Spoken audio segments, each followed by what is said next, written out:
The morning of Eleanor Patterson's 75th birthday dawned gray and drizzly over suburban Cleveland, Ohio. She stood at her kitchen window watching raindrops trace paths down the glass while her coffee grew cold. The house felt impossibly quiet for what should have been a celebration. "He'll be here soon," she whispered, adjusting the modest blue dress she'd chosen. Eleanor had spent the previous evening preparing David's favorite pot roast.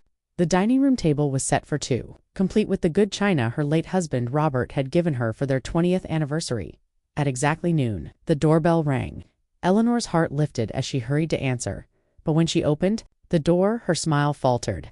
David stood on the porch holding a briefcase instead of flowers, his expensive suit damped from rain. Behind him, a woman in scrubs waited beside a white van with Sunshine Manor Care Facility painted on the side. "Happy birthday, Mom," David said, but his voice carried no warmth. At 48, her son had inherited his father's strong jawline, but none of his compassion. Success in real estate had made him wealthy, but had hardened something essential inside him.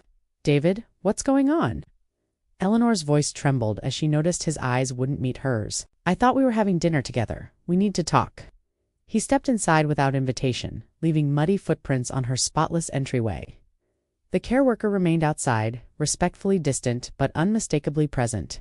Eleanor followed him into the living room where family photos chronicled decades of love and loss. Pictures of David's childhood, his graduation, his wedding, though notably absent were any recent photos. His visits had become increasingly rare over the past few years. "Mom, you know I care about you," David began, setting his briefcase on the coffee table, "but living alone at your age just isn't safe anymore. Last month, Mrs. Henderson called me about you forgetting to turn off your stove." "That happened once," Eleanor protested, sinking into her favorite armchair.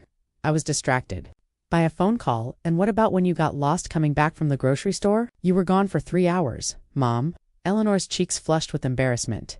"The construction on Main Street confused me. I found my way home just fine." David opened his briefcase and withdrew a stack of papers. "I've found you a wonderful place. Sunshine Manor has excellent reviews, and they specialize in seniors who need extra support. The facility is beautiful. They have gardens, activities, a library. David. No." The words escaped as barely a whisper. "This is my home. Your father and I built our life here. I raised you in this house. Dad's been gone for 8 years. Mom and I have my own family to think about now. Jessica's pregnant again, and with the new baby coming, I can't be driving over here every time there's an emergency." Eleanor's hands shook as she reached for the papers. The documents were filled with legal terminology she didn't understand, but the intent was crystal clear. Her son was committing her to a care facility, and he'd already signed his portion today. "On my birthday?" Her voice cracked.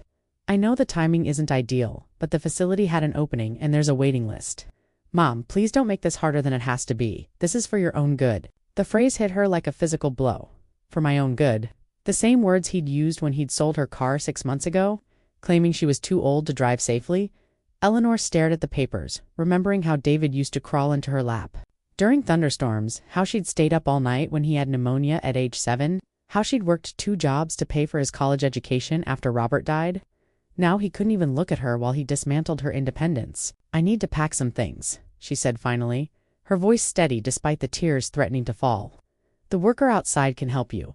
They're very experienced with transitions like this." Transitions? As if moving your mother into a care facility on her birthday was just another item on a to-do list. The packing took less than an hour. 75 years of life reduced to 2 suitcases and a small box of photographs. The care worker, Sandra, was kind but efficient. She'd clearly done this before. "Don't worry about anything you leave behind," Sandra assured her as they loaded the van. "Family members often come back for additional items once residents are settled." Eleanor didn't bother explaining that David wouldn't be coming back. He was already in his BMW talking on his phone, conducting business while his mother's life was loaded into a stranger's vehicle. The drive to Sunshine Manor took 45 minutes through neighborhoods Eleanor had never seen. Sandra kept up cheerful conversation about the facility's amenities, but Eleanor barely heard her. She was thinking about the pot roast cooling on her stove, about the birthday cake she'd bought that would now go UNAATEN. Sunshine Manor was exactly what David had described: a sprawling modern facility with manicured gardens and cheerful yellow siding. But to Eleanor, it looked like a very expensive prison. The lobby was filled with elderly residents in wheelchairs and walkers, most staring blankly at a television that was turned up too loud. Double quotes, "Mrs. Patterson, welcome." A woman in a navy blazer approached with a clipboard and practiced smile. "I'm Jennifer, the admissions coordinator. We're so excited to have you join our family here at Sunshine Manor." Family. Eleanor almost laughed at the word. Her real family had just abandoned her at the entrance to what was essentially a waiting room for death.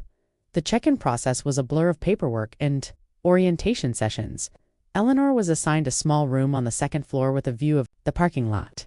Her roommate was a woman named Gladys, who spent most of her time sleeping and seemed confused about where she was. The room smelled like industrial disinfectant and sadness. As evening fell, Eleanor sat on her narrow bed and looked at the few possessions Sandra had helped her arrange.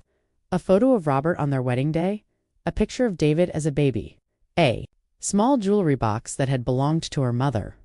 Through the thin walls, she could hear other residents moving around, some talking to themselves, others crying softly. This was her new reality, surrounded by people but utterly alone. Warehoused with other inconvenient elderly relatives whose families had found more important things to do. Eleanor had always prided herself on being strong, on handling whatever life threw at her with grace and dignity. She'd raised a child alone after Robert died, had worked as a school secretary for 30 years, had volunteered at the local food bank well into her 70s. But sitting in that sterile room on her birthday, wearing a hospital-style gown because it was facility policy, she felt truly defeated for the first time in her life. Outside her window, she could see the lights of the city where she'd lived her entire life, where her son was probably tucking his own children into bed in the house she'd helped him buy. Tomorrow would be just another day for David. But for Eleanor, everything had changed. 3 days at Sunshine Manor felt like 3 months.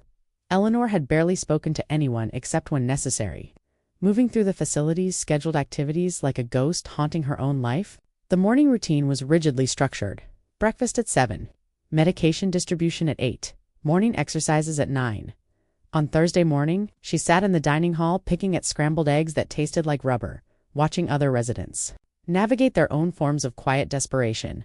Mrs. Chen at the next table kept asking the same nurse about when her daughter was coming to visit, apparently forgetting she'd asked the same question 10 minutes earlier. "You're new." The voice came from across the table, and Eleanor looked up to see a woman about her own age with steel gray hair and surprisingly sharp blue eyes. Unlike most other residents, this woman was fully dressed in street clothes rather than pajamas. "Yes," Eleanor replied quietly. "3 days now. I'm Rose Murphy. Been here about 6 months, though I keep hoping it's temporary." Eleanor shook her hand, surprised by the firm grip. "Eleanor Patterson. Let me guess your kids thought it would be safer for you here." Rose's voice carried a bitter edge that Eleanor recognized immediately. "My son, yes. He said it was for my own good," Rose snorted. "That's what they all say. My daughter used the same line when she cleaned out my apartment and sold my car. Apparently, living independently at 7 is some kind of crime against nature." For the first time in 3 days, Eleanor felt a spark of connection. "You don't seem like you need to be here." "That's because I don't. None of us do, really. Half of us are just inconvenient elderly relatives whose families found a convenient solution." Rose gestured around the dining hall. "Look at us. We're all just waiting around to die, and our children get to feel good about themselves because we're safe. How do you stand it?" "By remembering who I used to be," Rose said firmly. "I was a high school principal for 35 years. I dealt with teenage drug dealers and helicopter parents and budget crises. I'm not going to let this place turn me into a vegetable just because it's more convenient for everyone else." Rose's words ignited something in Eleanor that had been dormant since her arrival. "I was a school secretary for 30 years. I raised my son alone after my husband died. I've never been helpless a day in my life. Then why are you acting like it now?" The question hit Eleanor like a slap, but it was the kind that wakes you up rather than knocks you down. Why was she acting helpless? Because David had told her she was? Because the facility treated her like she was? "I don't know," Eleanor admitted. "I suppose I thought I didn't have any choice." "There's always a choice," Rose said, lowering her voice. "The question is whether you're brave enough to make it." After breakfast, Rose gave Eleanor an unofficial tour, pointing out which staff members actually cared about residents and which ones were just collecting a paycheck. She showed Eleanor the small library that was rarely used, and most importantly, the back entrance that led to a small garden area. "This is where I come when I need to remember there's still a world outside these walls," Rose explained as they sat on a bench surrounded by neglected flower beds. "The staff doesn't like us coming out here unsupervised, but they can't technically stop us." Eleanor breathed in the fresh air, feeling sunshine on her face for the first time since arriving. The garden was overgrown and weedy, but it was real in a way that the sterile facility wasn't. "It's beautiful out here. It could be even more beautiful with a little work," Rose said meaningfully. "I've been thinking about asking if we could start a gardening project." That afternoon, Eleanor found herself in the recreation room for the first time, joining a small group playing cards. She was rusty at first, but her bridge skills came back quickly, and she found herself actually enjoying the company. "You're good at this," commented Harold, a retired mechanic whose hands were gnarled from arthritis, but whose mind was sharp as ever. "Most newcomers just sit in their rooms for weeks before they venture out." "I almost did that too," Eleanor admitted. "But a friend reminded me that I'm not ready to give up yet." As evening approached, Eleanor made a decision that surprised even herself. Instead of returning to her room for the night, she walked out the front entrance of Sunshine Manor and started down the sidewalk. She wasn't running away, she just needed to feel like she still had the freedom to make choices. The neighborhood around the facility was older, with tree-lined streets and modest homes that reminded her of her own house. She walked slowly, in no hurry to return to the institutional lighting and smell of disinfectant. She was about 3 blocks from Sunshine Manor when she heard the commotion, raised voices, the sound of a scuffle, a woman's cry for help. Eleanor's instincts, honed by decades of dealing with crises, kicked in immediately. She moved toward the sound, her pace quickening despite her age.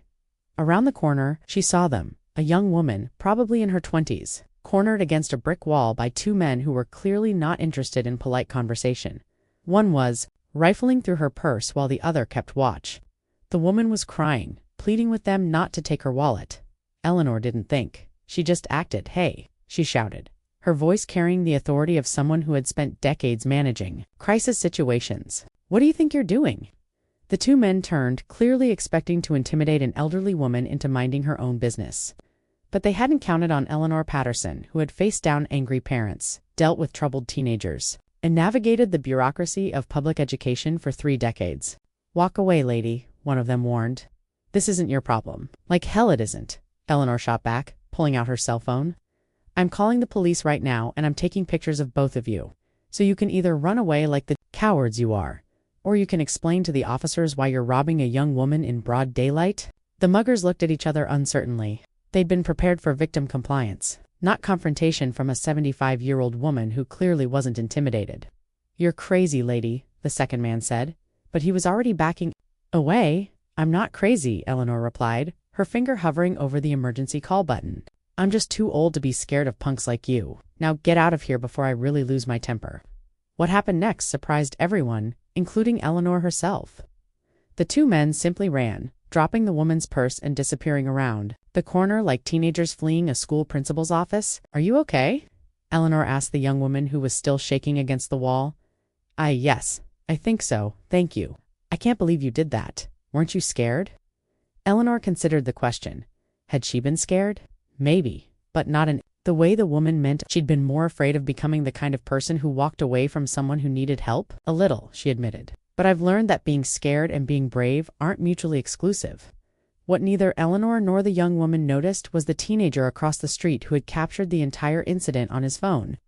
Already uploading the video to social media with the caption, "This badass grandma just scared off 2 muggers." Like she was shooing away pigeons. Respect.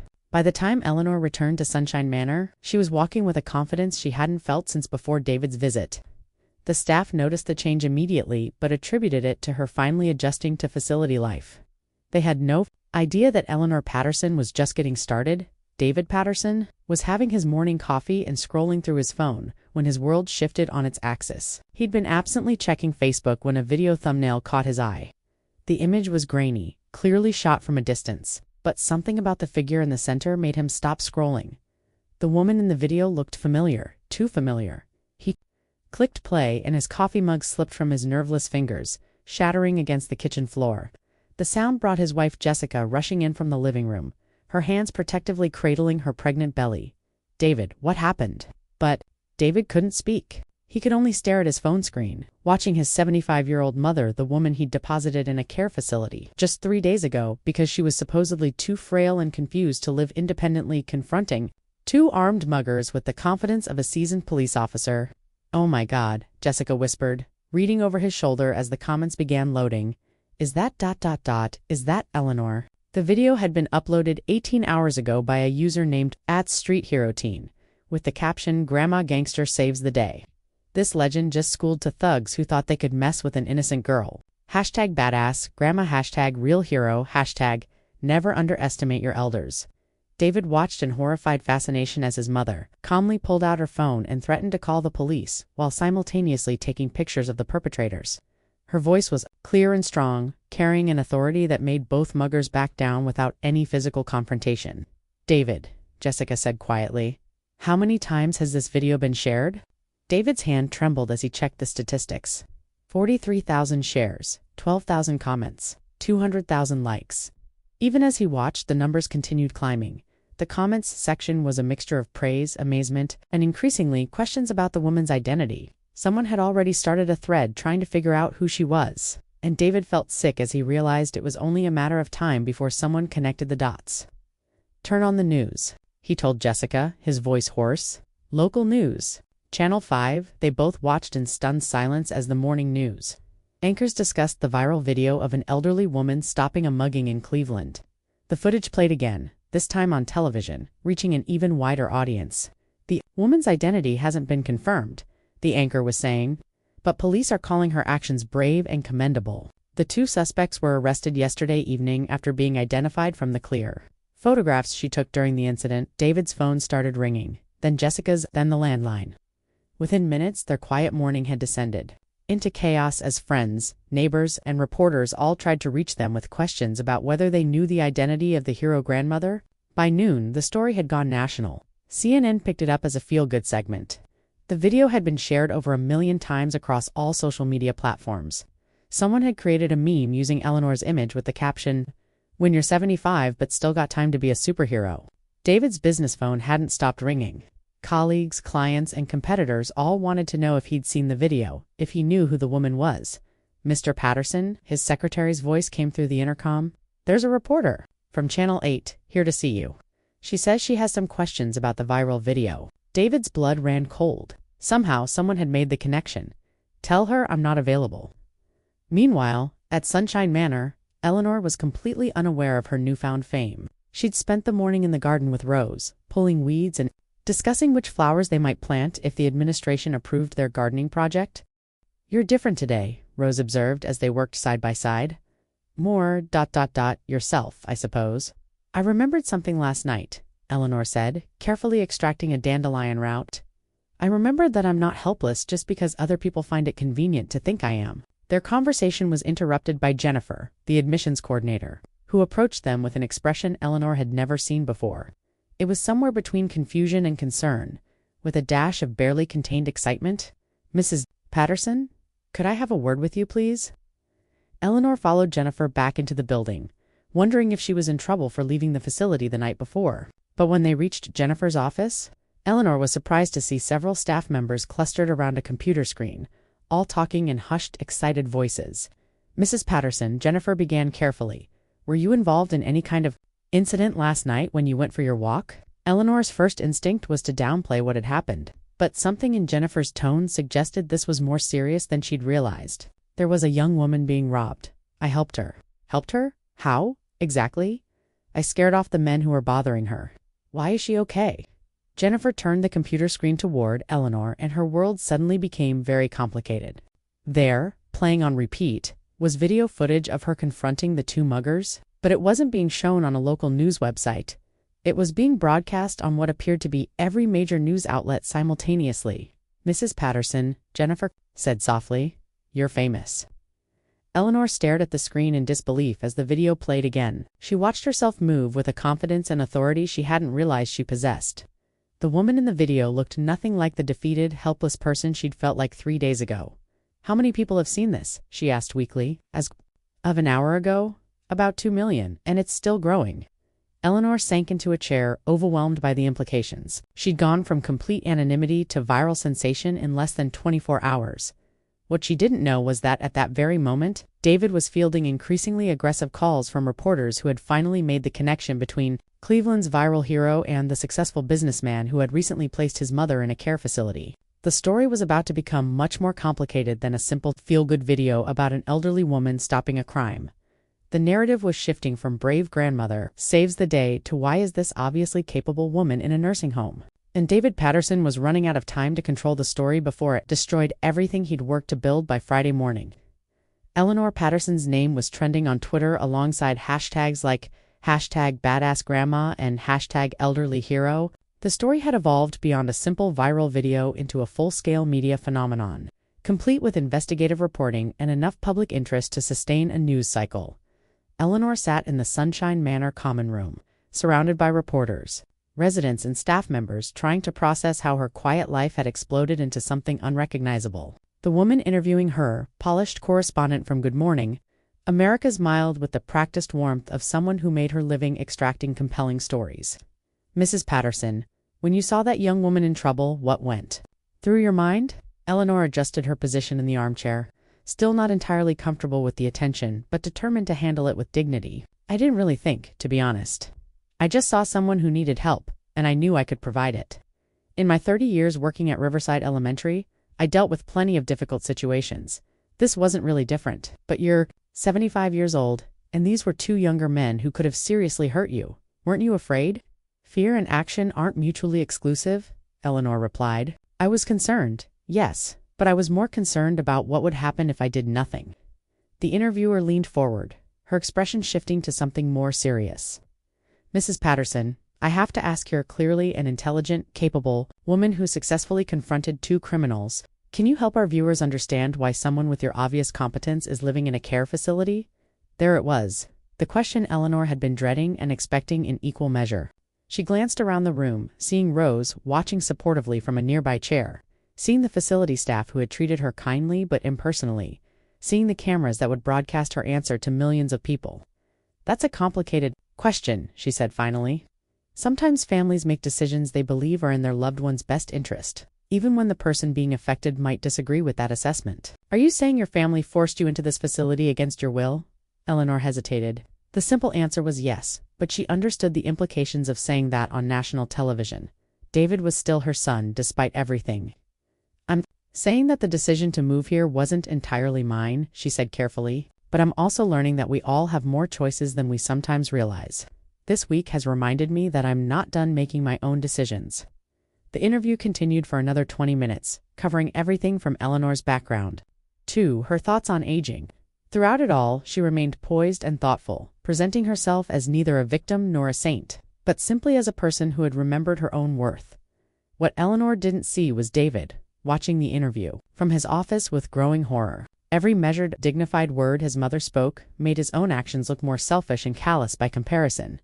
The phone on his desk rang for the 100th time that morning. "Mr. Patterson, this is Rebecca Torres from Channel 8 News. The public is very interested in understanding why Eleanor Patterson, who clearly doesn't require institutional care, was placed in a facility against her apparent wishes." David hung up without responding, but the phone rang again immediately. "David Patterson. This is Marcus Williams from the Cleveland Plain Dealer. Some of our sources are suggesting that financial considerations may have played a role in your decision too." This time David didn't even let the caller finish before slamming down the phone. But the calls kept coming, and the questions were getting more pointed at Sunshine Manor. The atmosphere had transformed completely.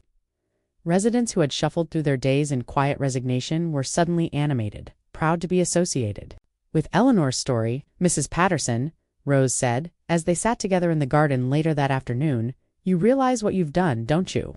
"Made a complete mess of my quiet retirement," Eleanor suggested with a wry smile. "You've given people hope. Look around you. When's the last time you saw residents here actually excited about anything?" Eleanor had to admit that Rose had a point. The energy in the facility was completely different. Residents were talking to each other, making plans, asserting preferences they'd been too demoralized to express before. "I've been thinking," Rose continued, "about what you said in that interview, about still making your own decisions. What about it?" "Well, what's your next decision going to be?" It was a good question. Eleanor had spent 3 days feeling sorry for herself. Then one day remembering her strength, and now she was being celebrated as a hero by people who didn't even know her. "But what came next? I'm not sure yet," she admitted. "But I know I'm not going to let other people make all my important decisions anymore." Her phone rang, the cell phone she'd barely used since arriving at the facility. The caller ID showed a number she recognized but hadn't seen in months. "David," she answered, her voice carefully neutral. "Mom." His voice sounded strained, exhausted. "We need to talk. I'm listening. Not over the phone. Can I come see you, please?" Eleanor considered the request. 3 days ago she would have said yes, immediately grateful for any attention from her son. Now she found herself evaluating his motivations with the same clear-eyed assessment she'd used on the muggers. Why now, David?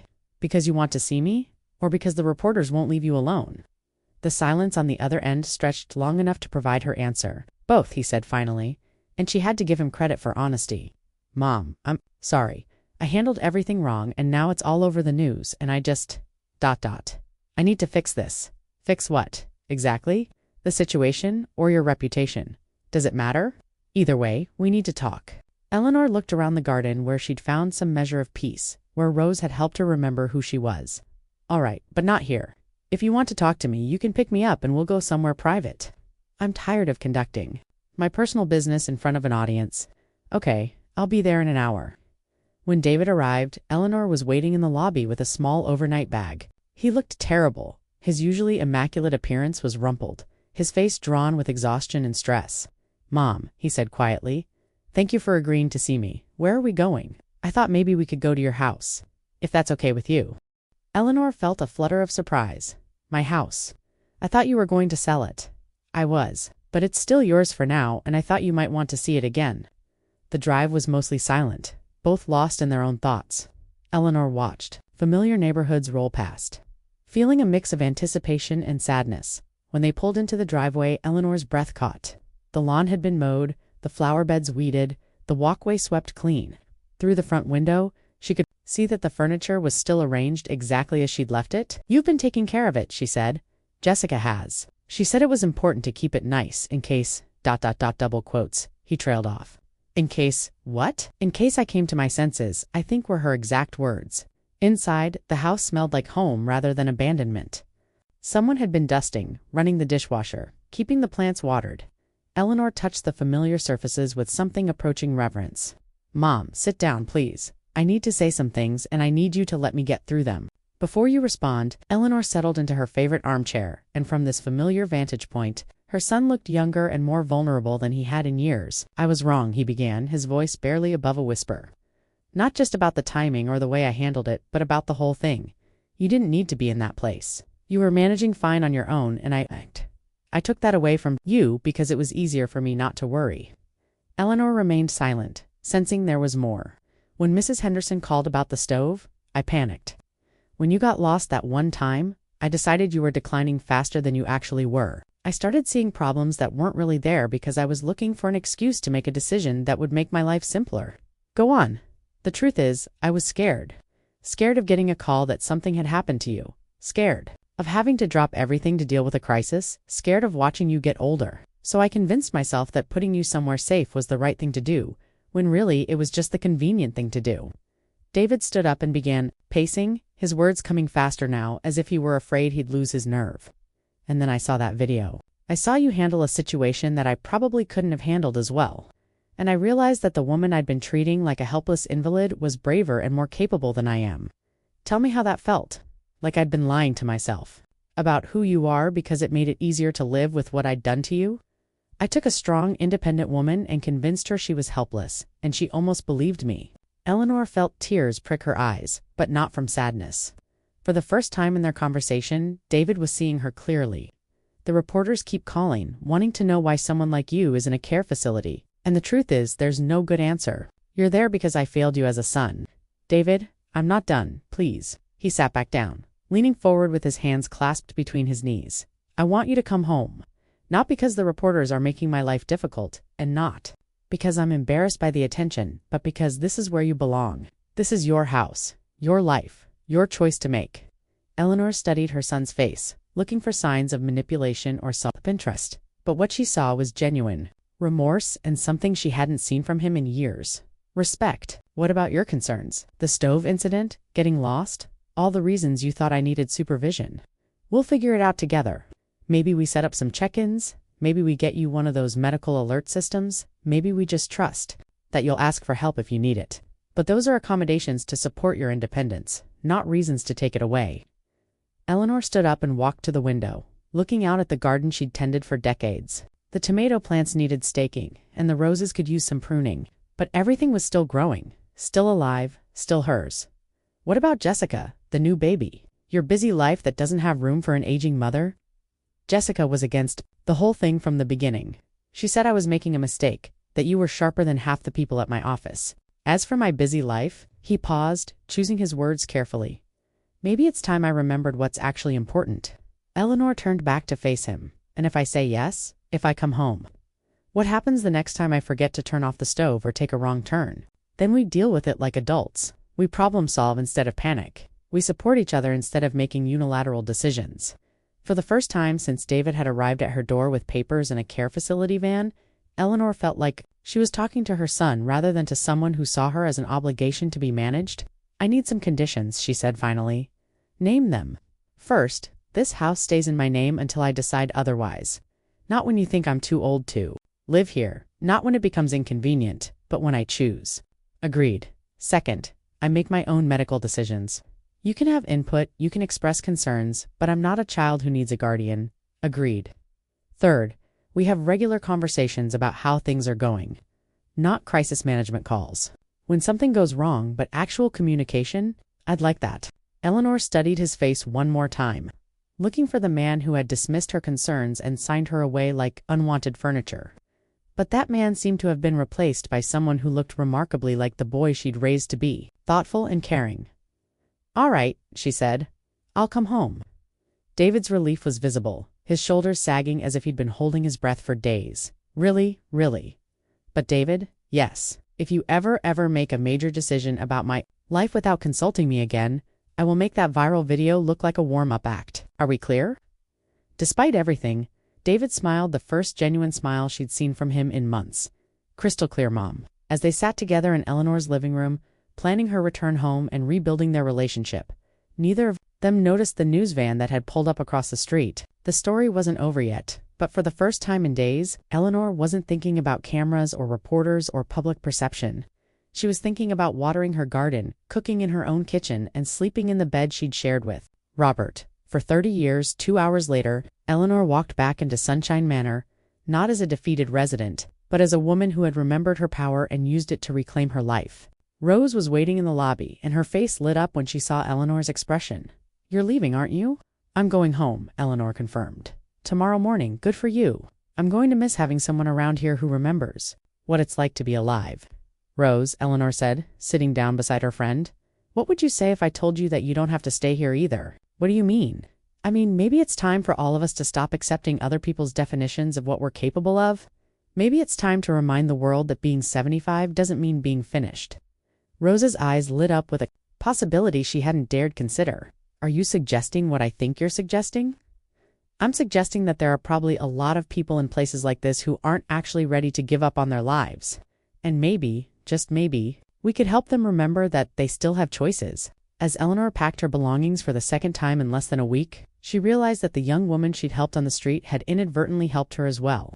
By recording that moment of courage and sharing it with the world, she'd forced Eleanor to see herself through different eyes, not as David's inconvenient mother or Sunshine Manor's newest resident, but as Eleanor Patterson, a woman who had always been stronger than anyone gave her credit for, including herself. The next morning, Eleanor Patterson walked out of Sunshine Manor with her head held high, her son by her side, and a future that was once again her own to determine. Behind her she left not just a room she'd never wanted, but a version of herself she was determined never to become again. The viral video that had started it all continued to circulate, inspiring countless other stories of elderly people refusing to be marginalized or dismissed. But for Eleanor, the real victory wasn't the fame or the public vindication. It was the simple act of walking through her own front door, in her own house, on her own terms. She was home, and she was just getting started. 6 months later, Eleanor Patterson stood in her garden on a crisp October morning, supervising volunteers who were helping her plant winter vegetables. The garden had become something of a community project, with neighbors, former colleagues, and even some residents from Sunshine Manor contributing time and energy to what had grown into a demonstration of what was possible when people refused to accept limitations. Mrs. Patterson, a young reporter from the local paper, approached with a notebook. I'm doing a follow-up story on your situation. How has your life changed since the incident 6 months ago? Eleanor looked around at the bustling activity, and her yard. Rose was teaching a group of teenagers how to properly mulch flower beds. David was actually helping instead of trying to manage everyone else. And Jessica was sitting in a lawn chair with the new baby, laughing at something Harold from the manor had said. Young man, Eleanor said with a smile that had become famous across the internet, I didn't change. I just stopped letting other people convince me I had. The story had ended, but Eleanor Patterson's life was far from over. At 7, she had learned that it's never too late to remember who you really are, and it's never too early to start becoming who you want to be. Sometimes, the most radical act of all is simply refusing to disappear.